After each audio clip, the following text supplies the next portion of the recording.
I'm almost convinced at this point that the reason that we go into so many wars is because it allows such deflection from the corporations, and the amount of power they have, in the private sector is absolutely unbelievable.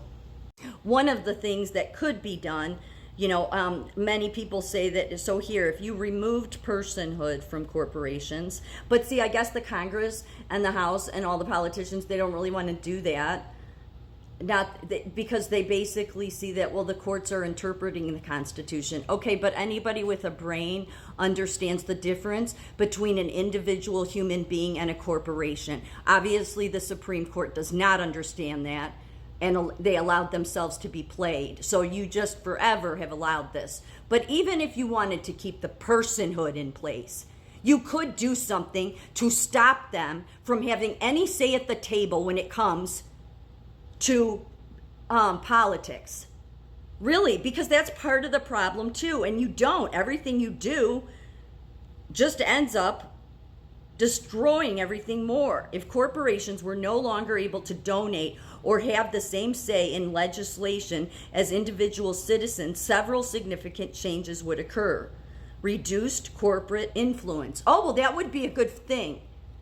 I mean, because look at big tech. I mean, could they take up any more airspace from the rest of us the past, I don't know how many years? The corrosive and distorting effects of large corporate war chests on democracy would be diminished, as corporate wealth would no longer translate into outsized political power. Well, that sounds like a good thing to me. I think that most citizens would agree with that. It would create political candidates and lawmakers would be less beholden to corporate interests, potentially making policy outcomes more reflective of public opinion and less skewed toward business priorities. Yeah, I like that one too.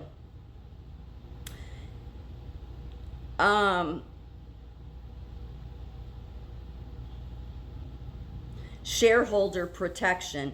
Banning corporate donations would help protect dissenting shareholders from having their investments used for political purposes they may not support.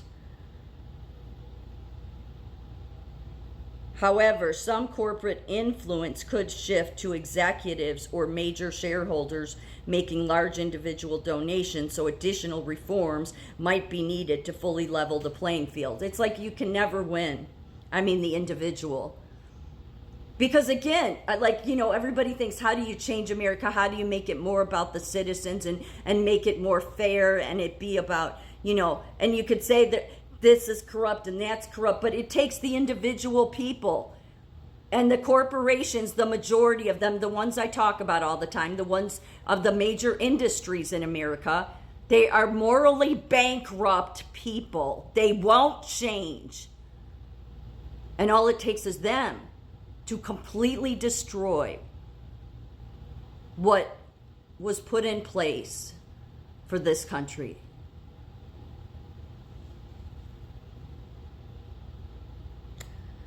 Overall, removing corporate political donations and influence would likely make the legislative process more responsive to ordinary citizens and reduce the risk of policy being shaped by corporate interests rather than the public good.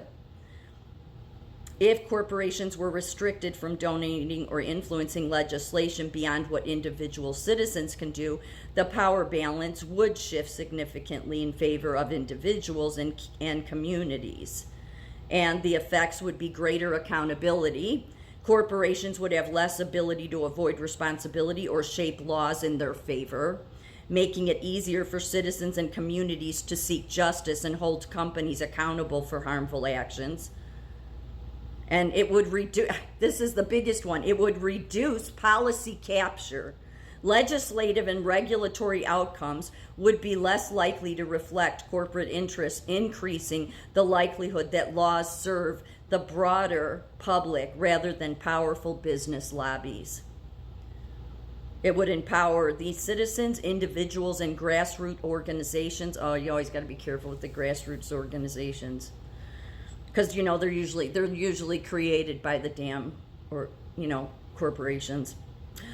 They would have a stronger voice in shaping policy because that's what's happened. I mean, that's, I brought up in the past in videos about, American Nurses Association. They were basically, I don't know what they are now, but they're a union.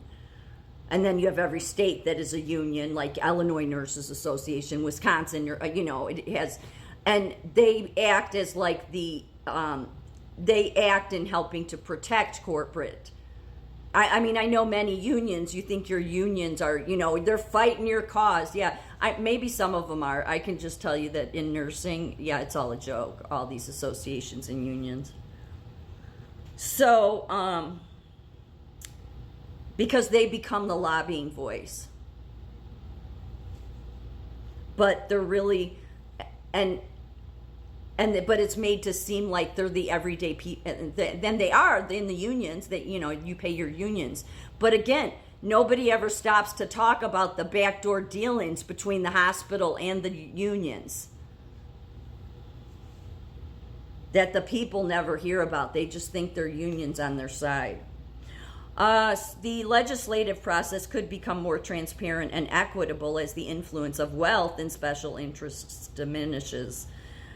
Overall, this shift would help rebalance power, making government and policy more responsive to the needs and rights of the ordinary people rather than large corporate entities. Congress has attempted to legislate limits on corporate influence in politics, passing laws like the Bipartisan Campaign Reform Act to restrict corporate donations and electioneering communications. However, these efforts have repeatedly been struck down or weakened by Supreme Court decisions, which ruled that spending money on political speech is protected by the First Amendment. As a result, any law that significant restrictions that restricts corporate political spending faces major constitutional obstacles. Numerous constitutional amendments have been proposed to address this, such as Saving American Democracy Amendment and the We the People Amendment, but none have passed Congress or been ratified. The core reason Congress hasn't enacted sweeping restrictions is that the Supreme Court has interpreted the Constitution to protect corporate political spending as free speech, making legislative solutions alone insufficient without a constitutional amendment. Oh, well, that's just great. So we have a stupid court system as well.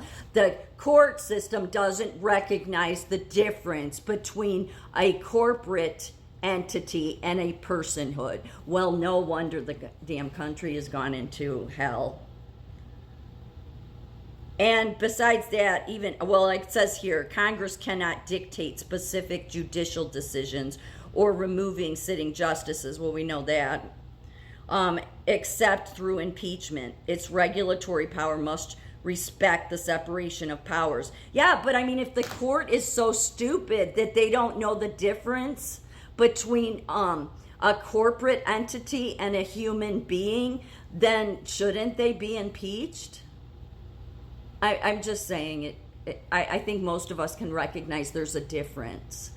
So you could have protected, because in some ways the reason they give corporate personhood is because otherwise, they would have no protection, okay? But you could limit that. You don't have to give them access to every damn rights that individuals are supposed to get. It just, it's the stupidity. The stupidity of courts, the stupidity of Congress. And I get everybody there doesn't, I'm just saying that, why is this so hard?